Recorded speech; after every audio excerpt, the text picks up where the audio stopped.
जय हिंद दोस्तों, जय हिंद बच्चों। रिवीजन क्लास में आपका एक बार फिर स्वागत है और अपना मिशन है अब की बार 90 पार। उसी कड़ी में आज तीसरे चैप्टर के अंदर से हम एक महत्वपूर्ण बड़े 4 नंबर वाले प्रश्न पर बात करने जा रहे हैं, जिसका नाम है जननांकिकीय संक्रमण सिद्धांत को समझाइए। बोर्ड परीक्षा में 100% या तो 4 नंबर या इसमें से 1 नंबर वाला प्रश्न आपको मिलने की पूरी संभावना है, वो रहेगी। एक चीज कई बच्चों ने बार बार पूछा, सर इस चैप्टर के छोटे प्रश्न भी बता दो, बड़े प्रश्न तो आपने बता दिए। तो मैं आपको बताना चाहूंगा, छोटे प्रश्न के रूप में आपको जनसंख्या वितरण की परिभाषा, जनसंख्या घनत्व की परिभाषा, जनसंख्या घनत्व पर आधारित गणितीय फॉर्मूला और उस पर आधारित कोई न्यूमेरिकल सवाल आ सकता है, जनसंख्या वृद्धि की परिभाषा आ सकती है, या जो आज हम संक्रमण सिद्धांत पढ़ रहे हैं इसके अंदर से कोई एक आधा छोटा प्रश्न है जो बनता है वो आ सकता है।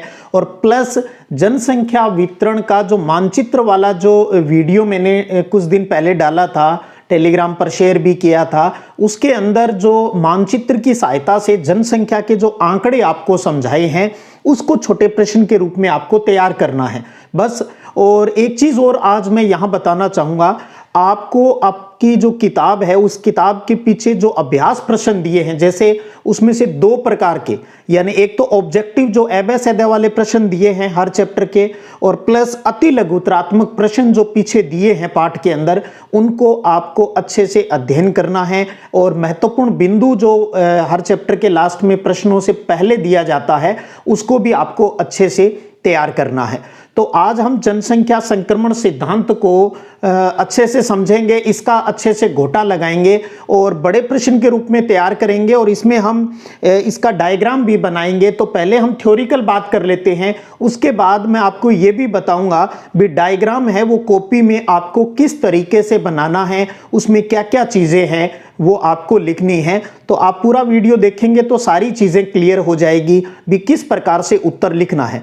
तो मैं 4 नंबर वाले प्रश्न के हिसाब से ही इसका एक्सप्लेनेशन है वो यहां पर करूंगा। आपको इसी प्रकार से बोर्ड परीक्षा के अंदर लिखना है। जहां मैंने रेड कलर यूज किया है, आप वहां पर बोर्ड परीक्षा के अंदर पॉइंट लिखने के लिए ब्लैक पेन का इस्तेमाल कर सकते हैं अगर करना चाहें तो, वरना कोई जरूरी नहीं, आप सिर्फ अंडरलाइन है वो कर दीजिए। तो चलिए स्टार्ट करते हैं जननांकिकीय यानी जनसंख्या संक्रमण सिद्धांत के 4 नंबर वाले प्रश्न के हिसाब से। तो इसमें सबसे पहले आपको यह लिखना है, इस सिद्धांत का उपयोग किसी भी क्षेत्र की जनसंख्या के वर्णन एवं भावी जनसंख्या के पूर्वानुमान के लिए किया जाता है। यानी जननांकीय संक्रमण सिद्धांत का इस्तेमाल कहां होता है, उपयोग कहां होता है। तो 2 मुद्दे इसके अंदर आ रहे हैं, आप गौर करें, जनसंख्या का वर्णन और भावी जनसंख्या का पूर्वानुमान भी, आगे क्या सिचुएशन हो सकती है उसके बारे में इसके अंदर बात की जाती है। तो ध्यान दीजिए, इस सिद्धांत का उपयोग किसी भी क्षेत्र की जनसंख्या का वर्णन और भावी जनसंख्या के पूर्वानुमान के लिए किया जाता है। इतनी बात लिखेंगे। उसके बाद में एक डायग्राम आपको यह बनाना है और एक ग्राफ वाला बनाना है। डिब्बा बंद कर देंगे, उसमें आप इसमें लिखेंगे अशिक्षित, ग्रामीण और खेतीहर। उदाहरण लिया है हमने यहां अशिक्षित, ग्रामीण और खेतीहर, और जनसंख्या संक्रमण सिद्धांत से आप तीर का निशान लगा के उसके ऊपर जनसंख्या संक्रमण या जननांकिकीय संक्रमण शब्द लिखेंगे।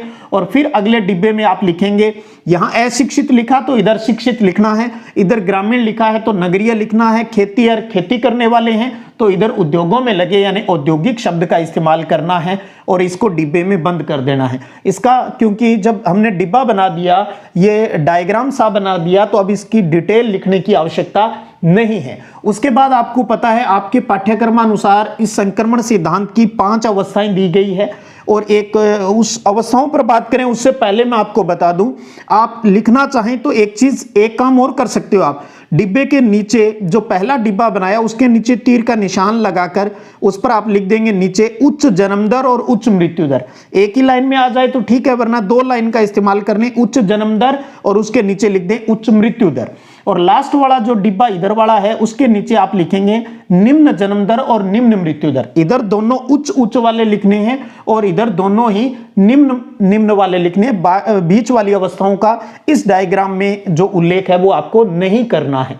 तो ये भी एक, क्योंकि जब उच्च जन्म दर और उच्च मृत्यु दर होती है तभी वहां अशिक्षित, ग्रामीण और और खेती से जुड़े हुए लोगों की बात होती है, और जब वहां निम्न जन्म दर और निम्न मृत्यु दर हो जाती है तो इसका मतलब वो लोग शिक्षित हैं, नगरों में रहते हैं, उद्योगों के अंदर काम करते हैं, तो यानी तृतीय चतुर्थ व्यवसायों में वो ज्यादा काम करते हैं। ये इस डायग्राम से ही क्लियर हो रहा है, तो इसका वर्णन करने की आवश्यकता नहीं है। उसके बाद आप लिखेंगे, हेडिंग बनाएंगे 5 अवस्थाएं, और पांचों के नाम आप पहले लिख देंगे।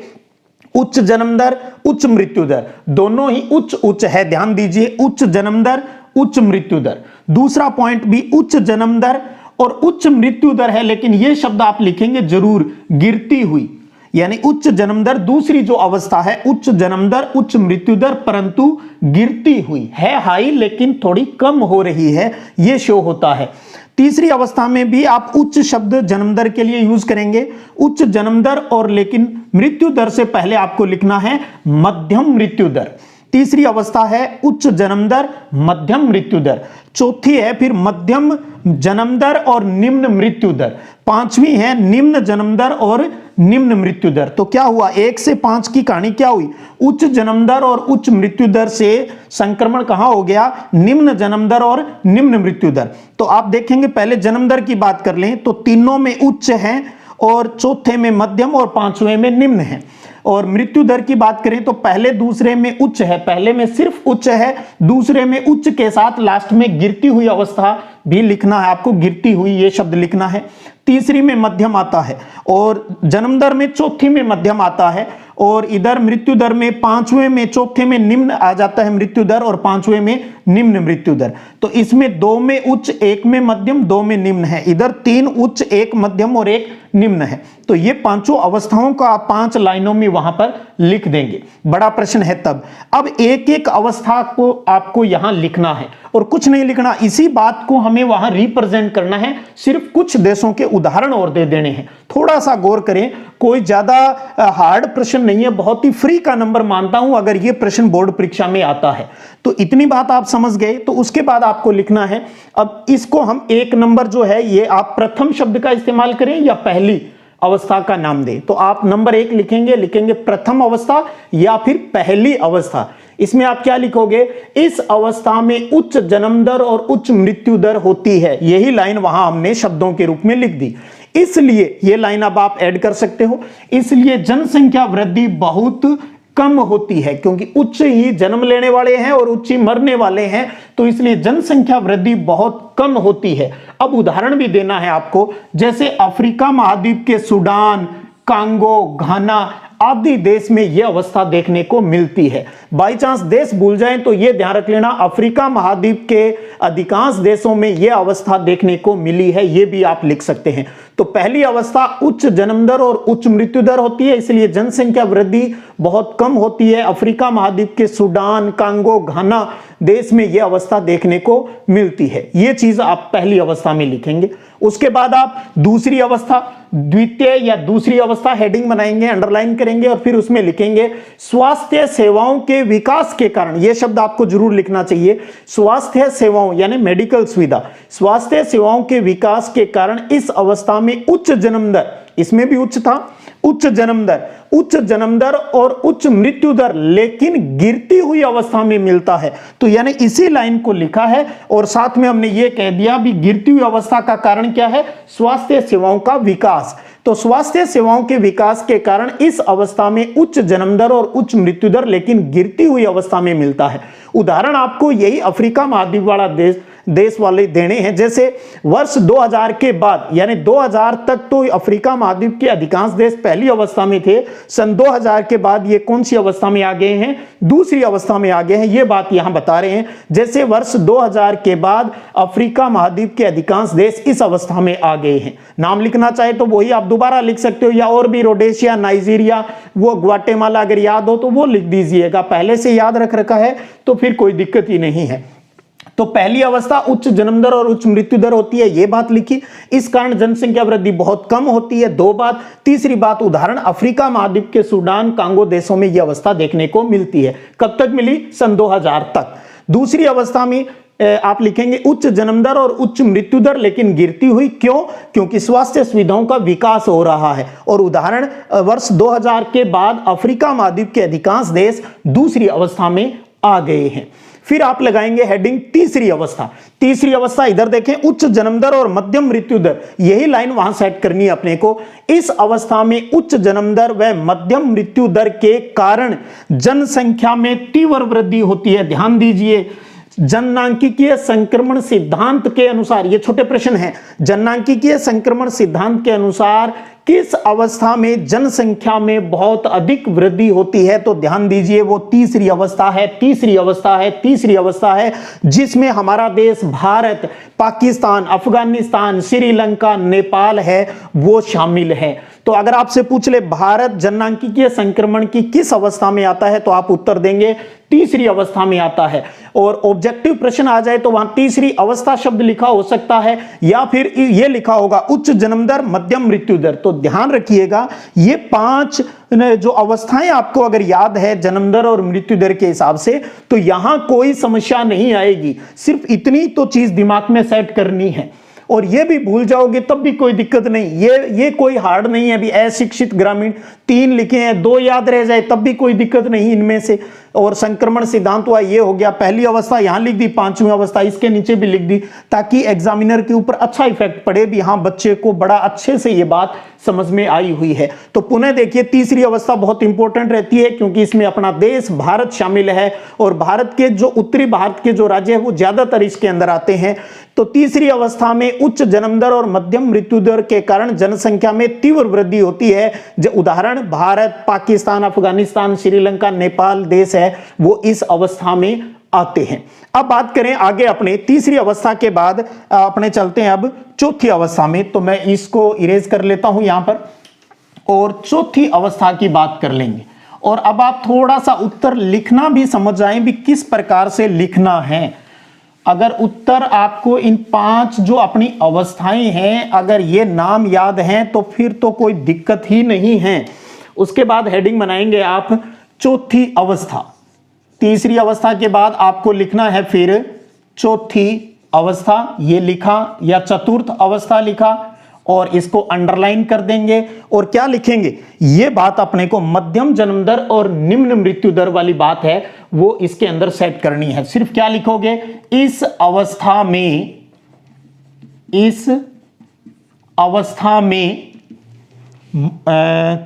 चौथी है अपनी मध्यम जन्म दर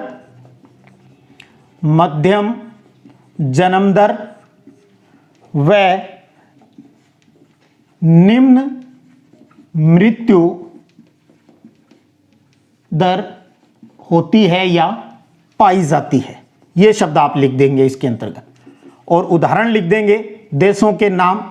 तो आप देखेंगे मोस्टली जो बड़े देश हैं, ऑस्ट्रेलिया वाले, उत्तरी अमेरिका और दक्षिणी अमेरिका वाले, उनका उदाहरण यहां पर अपने को देना है। तो आप लिख सकते हो इसमें ऑस्ट्रेलिया, ओसेनिया महाद्वीप से ऑस्ट्रेलिया लिख दो आप, न्यूजीलैंड लिख दो, ऑस्ट्रेलिया, न्यूजीलैंड, और इसके साथ साथ आप लिख सकते हो अपना जो यूएसए है, संयुक्त राज्य अमेरिका, ये आप लिख सकते हो। आप चिली लिख सकते हो इसके अंदर। तो 3-4 देश आप याद रख लें भी इसके अंतर्गत, New Zealand, Australia, Chile, Argentina, USA, United State of America, ये लिख सकते हो आप इसमें। मलेशिया, थाईलैंड है, बांग्लादेश है, वो भी इस चौथी अवस्था में आते हैं। तो 3-4 देशों के नाम लिखने हैं। इस अवस्था में मध्यम जन्म दर और निम्न मृत्यु दर पाई जाती है, ये बात लिखेंगे। फिर ऑस्ट्रेलिया, न्यूजीलैंड, अमेरिका, चिली आदि देश इस अवस्था में पाए जाते हैं। तो ये पॉइंट आप इसके अंतर्गत लिख देंगे। इसके बाद बात करें, 4 तक हो गए, अब 5वें बिंदु पर बात कर लेते हैं। इसको भी इरेज कर देता हूं। अब उम्मीद करता हूं आप समझ गए होंगे भी पहली अवस्था उच्च वाली है, दूसरी भी उच्च वाली है, दोनों ही, तीसरी उच्च और मध्यम वाली है, चौथी आपकी जो अवस्था है वो मध्यम जन्म दर और निम्न मृत्यु दर वाली है। उसके बाद आप लिखेंगे नंबर 5, यानी 5वीं अवस्था। 5वीं अवस्था, जैसा कि हमने पॉइंट में नीचे नोट ही कर रखा है, वही बात लिखनी है भी। क्या लिखोगे, इस अवस्था में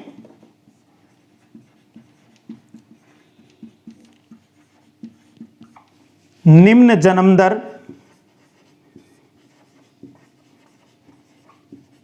व निम्न मृत्यु दर पाई जाती है। दोनों ही, जन्म लेने वालों की संख्या भी कम है और मरने वालों की संख्या भी कम है, क्योंकि स्वास्थ्य सुविधाएं इसका मतलब बहुत अच्छी हो गई है। एक बात आपको इसमें और लिखनी है, ध्यान दीजिए, जब दोनों ही चीज कम हो, जन्म दर भी निम्न हो और मृत्यु दर भी निम्न हो, तो यहां पर जनसंख्या के घट जाने का भय रहता है, मृत्यु दर पाई जाती है। इसलिए इस अवस्था में जनसंख्या के घट जाने का डर या भय रहता है। ध्यान दीजिए, जब पांचवी अंतिम अवस्था है, पांचवी अवस्था का नाम क्या है? निम्न जन्म दर और निम्न मृत्यु दर, और दोनों ही चीज कम होती है, तो इसलिए इस अवस्था में जनसंख्या के घट जाने का डर रहता है, भय रहता है। जैसे अब आपको देश लिखने हैं तो आप लिख देंगे पश्चिमी यूरोप के देश व जापान, बस पश्चिमी यूरोप व जापान। एशिया की बात करें तो वहां से जापान, ध्यान दीजिए, जापान के अंदर यही हो रहा है, जनसंख्या वहां घट रही है। और पश्चिमी यूरोप के देश को नाम लिखना चाहो तो लिख देना चाहिए, ब्रिटेन है, फ्रांस है, जर्मनी है, 3-4 देशों के नाम लिखना चाहें तो वो लिख सकते हो, वरना इतना ही बहुत है। भी पश्चिमी यूरोप के देश और जापान किस अवस्था में आता है? जननांकीय संक्रमण की 5वीं अवस्था में आ गया है। क्यों? क्योंकि वहां पर निम्न जन्म दर और निम्न मृत्यु दर है, वो पाई जाती है। तो आप बच्चों ये समझ गए होंगे भी जननांकीय संक्रमण सिद्धांत का बड़ा प्रश्न आए तो किस प्रकार से आपको उसका उत्तर है वो लिखना है, ये चीज आपको मैंने यहां पर क्लियर की है। और अब हम बात कर लेते हैं इसके ग्राफ पर। भी आपको ग्राफ बनाना है जननांकीय संक्रमण सिद्धांत का। आप इन अवस्थाओं के वर्णन से पहले भी बना सकते हो, बीच में बना सकते हो, या लास्ट में बना सकते हो। और 4 नंबर वाले बड़े प्रश्न में ग्राफ बनाना चाहिए, यही अच्छा लगेगा बहुत, ताकि टीचर को यह लगे भी बच्चे का कंसेप्ट है वो अच्छे से क्लियर है। अब देखिएगा, अब आप ये समझिए, आपकी कॉपी में ऐसे हाशिया लगा होगा, बोर्ड की जो कॉपी होती है उसमें एक लाइन खींची होती है जिसको हम हाशिया कहते हैं। या तो आप इस हाशिए वाली लाइन का ही इस्तेमाल कर लेना, या फिर 1 आधी सेंटीमीटर जगह छोड़ के आप स्केल से एक लाइन खींच लेना, भी 2 सेंटीमीटर या 1 सेंटीमीटर अपनी कॉपी की लंबाई चौड़ाई के हिसाब से। और अब आप ये पूछेंगे भी सर ये लंबाई कितनी रखें, तो कम से कम 6-7 सेंटीमीटर, 8 कर लो, 6 से 8 सेंटीमीटर के बीच, 6, 7 या 8 सेंटीमीटर ये खड़ी लाइन खींचनी है। और फिर आपको ये पड़ी लाइन खींचनी है, और ये मैं आपको सलाह दूंगा भी आप 10 सेंटीमीटर की आप ये लाइन खींच लें। इसी प्रकार, और ध्यान रखिएगा जो कॉपी के अंदर लाइनें खींची हुई होती है ना, उसी का आधार रखना ताकि सीधी खींची जाए। और इसी प्रकार इधर भी आप 10 सेंटीमीटर की लाइन खींच लेना। ये मिलाते हो तो फिर लास्ट में इन दोनों को आपको मिला देना है, तो ये एक डिब्बा बन जाएगा। अब आपको क्या करना है, अब आप इसमें 2-2 सेंटीमीटर पर 2, 4, 6, 8 और 10, 2-2 सेंटीमीटर के ऊपर आपको निशान लगा लेने हैं। 2-2 सेंटीमीटर तो 5 कॉलम बन जाएंगे, और इनको आप पांचों को आपस में ऐसे मिला दीजिएगा। 2-2 सेंटीमीटर के जहां भी आपके हो जाए। यहां तो मैं कोई एग्जैक्ट स्केल लेकर नहीं बैठा हूं, छोटे बड़े भी हो गए हैं कॉलम, तो आप तो समझ जाएंगे, अपना आपके पास स्केल होगा। तो यानी 6-7 सेंटीमीटर की ये लाइन 10 सेंटीमीटर 10 सेंटीमीटर और 2-2 सेंटीमीटर पर पॉइंट लगा के स्केल से आप इनको मिला देंगे। फिर आपको लिखना है इधर वाली जो साइड, यहां पर आप शून्य लिख दीजिएगा, और इस साइड में आप तीर का निशान लगाकर यहां पर आपको पड़ा या खड़े जो शब्दों का इस्तेमाल करना है उसमें आप लिख देना जन्म दर व मृत्यु दर, जन्म दर व मृत्यु दर। और यहां पर नीचे तीर का निशान लगा के इसके आगे पीछे ऊपर नीचे कहीं भी समय शब्द लिख दीजिएगा।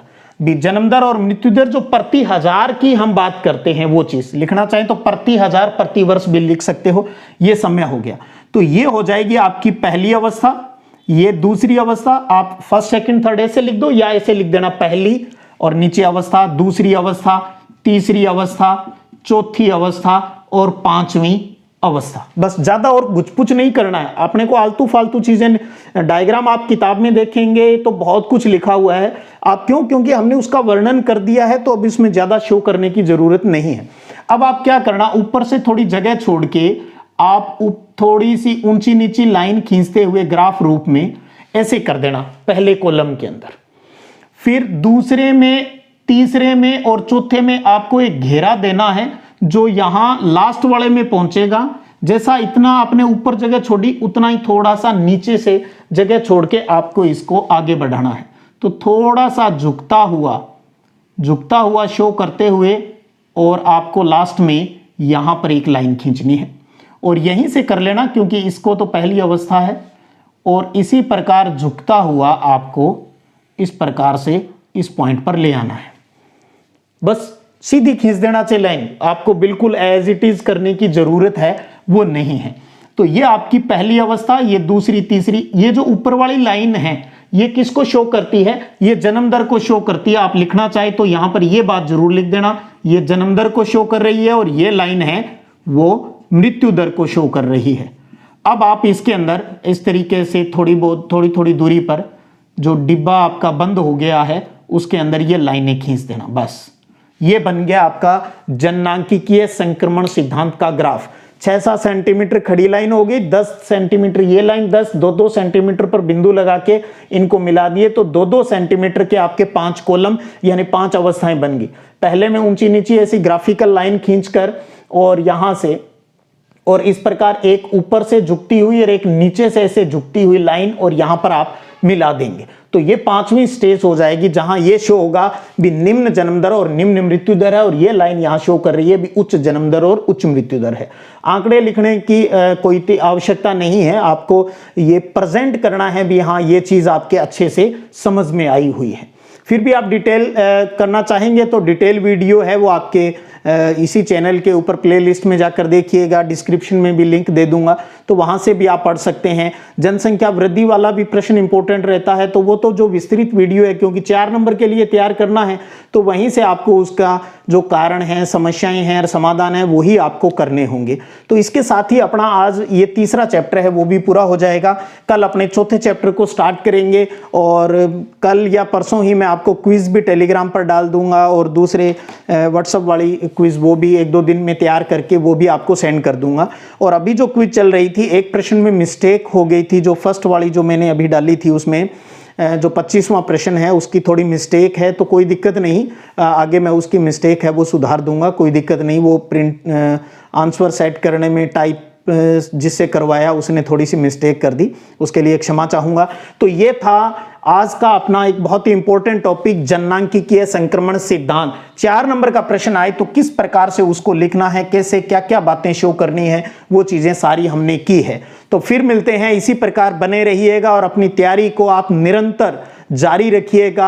हतोत्साहित नहीं होना है, कोई कम याद हो रहा है तब भी कोई फर्क नहीं पड़ेगा, आप थोड़ा सा ध्यान लगा के एकाग्र मन से इन वीडियो को 1-2 बार देख लीजिएगा, कॉपी में लिखिएगा। अगर आप कई बच्चों को याद रखने में समस्या है तो मैं सलाह दूंगा आप लिख कर याद किया करो, और जब आप लिख के याद करोगे बड़े प्रश्नों को तो वहां थोड़ा सा ध्यान लगाए भी हमें कैसे लिखना है। थोड़ा बहुत आप अपनी भाषा के इस्तेमाल भी कर सकते हैं, कोई दिक्कत नहीं, लेकिन जो बात जो लाइन आप लिखें उसका अर्थ है वो निकलना चाहिए। घबराइएगा नहीं, जीत जाएंगे हम तू अगर संग है।